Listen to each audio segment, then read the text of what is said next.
سوال پوچھا گیا ہے کہ کسی غیر مسلم کی وہ سمادھی وغیرہ یا کوئی نشان یا کوئی ان کا مزار ہو یا قبر ہو، اس کے اوپر فاتحہ پڑھنا، اس کا شرعاً حکم کیا ہے؟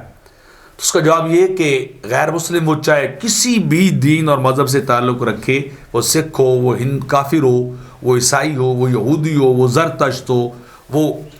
جو صابی ہو یا کوئی بھی ہو، کسی بھی غیر مسلم،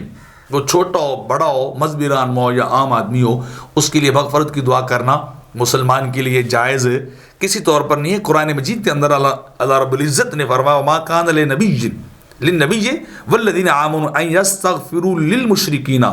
ولو کانوا اولی قربی، کہ نبی اور ایمانداروں کے لیے جائز نہیں ہے